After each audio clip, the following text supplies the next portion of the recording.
वाल्मीकि, यह नाम भारत में ऐसा कोई नहीं होगा जिसने नहीं सुना होगा। लेकिन आप महर्षि वाल्मीकि के बारे में कितना जानते हैं? क्या आप यह जानते हैं वाल्मीकि आखिर वाल्मीकि कैसे बने और वे इतने विद्वान कैसे बन गए कि जिन्होंने राम की गाथा लिख दी थी, जिसे हम रामायण के नाम से जानते हैं?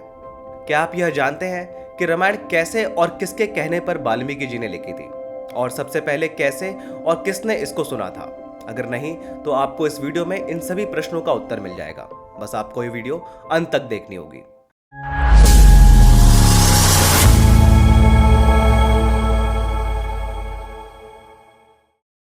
वैसे तो रामायण में स्वयं ऋषि वाल्मीकि के बारे में बहुत कम जानकारी है, जिसमें बताया गया है कि वे एक प्रसिद्ध ऋषि थे जो तमसा नदी के तट पर एक आश्रम में निवास करते थे, जहां वनवास के दौरान राम, सीता और लक्ष्मण चित्रकूट जाने से पहले उनसे मिलने आए थे। लेकिन उत्तरकांड में एक प्रसंग है जिसमें ऋषि वाल्मीकि अपना परिचय देते हैं। वे कहते हैं कि वे प्रचेता के 10वें पुत्र हैं और उन्होंने कई वर्षों तक घोर तपस्या की है। इस सबसे अलग स्कंद पुराण में ऋषि वाल्मीकि के बारे में एक प्रचलित प्रसंग है जिसमें बताया गया है कि ऋषि वाल्मीकि अपने पिछले जन्म में एक शिकारी थे। उस जन्म में ऋषि शंख से भेंट ने उनका जीवन पूरी तरह से बदल दिया था। बताया जाता है कि ऋषि शंख ने उस शिकारी को राम नाम का मंत्र जपने के लिए दिया था।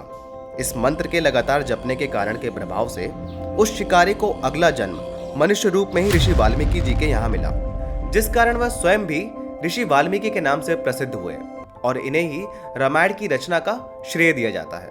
एक दिन तमसा नदी के किनारे बने वाल्मीकि जी के आश्रम पर नारद मुनि उनसे मिलने आए और उनसे बातचीत करने लगे। ऋषि वाल्मीकि ने एक राजा के लिए 16 गुणों की सूची तैयार की थी, जिसमें वीरता, धर्म, कृतज्ञता और धैर्य जैसे कई गुण सम्मिलित थे।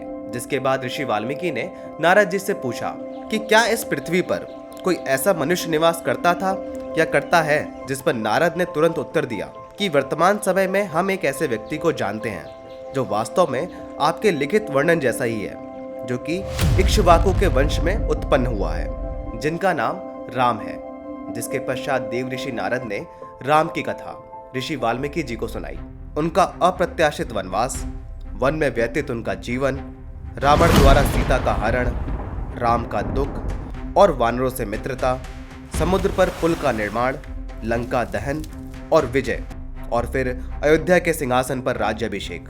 देव ऋषि के जाने के पश्चात ऋषि स्नान के लिए नदी के तट पर गए, जहां उन्होंने क्रौंच पक्षी के एक जोड़े को देखा जो बहुत ही प्रसन्नता पूर्वक विचरण कर रहे थे। लेकिन अगले ही पल नर क्रौंच को एक तीर आकर लगा, जो कि एक शिकारी ने मारा था। उस तीर से घायल होकर नर क्रौंच वहीं मर गया, जिसके वियोग में मादा क्रौंच ने भी अपने प्राण त्याग दिए, जिसे देखकर ऋषि को बहुत दुख हुआ और उन्होंने शिकारी की निंदा करते हुए उसे श्राप दिया कि तुमने काम वासना से प्रेरित होकर जोड़े में से एक पक्षी को मार डाला है, इसलिए तुम अपनी प्रतिष्ठा और अपनी शांति से वंचित हो जाओगे। ऋषि वाल्मीकि अपने आश्रम लौट आए, लेकिन वे अभी भी उस दुखद घटना के बारे में सोच रहे थे। उसी दिन उन्हें एक दिव्य दर्शन हुए जिसमें ब्रह्मदेव प्रकट हुए थे। ऋषि को देखकर पितामह मुस्कुरा उठे, क्योंकि वे ऋषि के मन में उठ रहे विचारों को समझ चुके थे, और बोले कि आप अन्यथा मत सोचिए, जो कुछ हुआ है सब मेरी इच्छा से ही हुआ है। लेकिन अब मैं यह चाहता हूँ कि आप संसार को उस पुण्यात्मा राम के बारे में बताओ जिसके बारे में तुमने नारद से सुना था, और उनके जीवन में घटित सभी घटनाओं का वर्णन करो।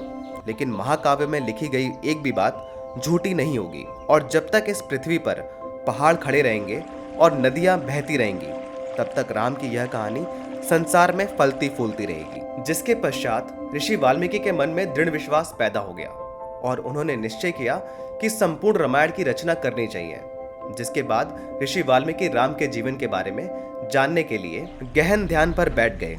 ऋषि अपनी योग शक्तियों के बल पर राम के जीवन की घटनाओं को अपनी आंखों के सामने स्पष्ट रूप से घटित होते देख पा रहे थे, बिल्कुल वैसे ही जैसे हथेली पर रखे फल को। इतना ही नहीं, बल्कि उन्होंने अपने योग शक्ति के बल पर वह सब भी देख लिया था जो राम के जीवन में आगे घटित होने वाला था।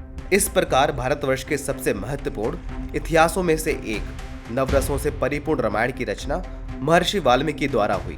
रामायण संकलित करने के बाद ऋषि वाल्मीकि के मन में एक और कार्य विचारधीन था कि वह एक सही शिष्य की पहचान कर सके जो कि इस महाकाव्य को वैसा का वैसा ही और अधिक से अधिक लोगों तक पहुंचा सके। जब वे इस पर विचार कर ही रहे थे तो उनके दो शिष्य लव और कुश उनसे मिलने आए।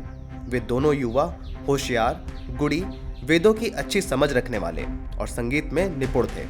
श्री राम इस पृथ्वी पर भगवान विष्णु के प्रतिबिंब की तरह दिखते थे और लवकुश राम के प्रतिबिंब की तरह दिखते थे।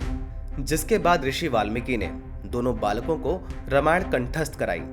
रामायण कंठस्थ कर दोनों युवाओं ने एक श्रेष्ठ सुर में लोगों को सुनाकर श्रोताओं को भाव विभोर किया।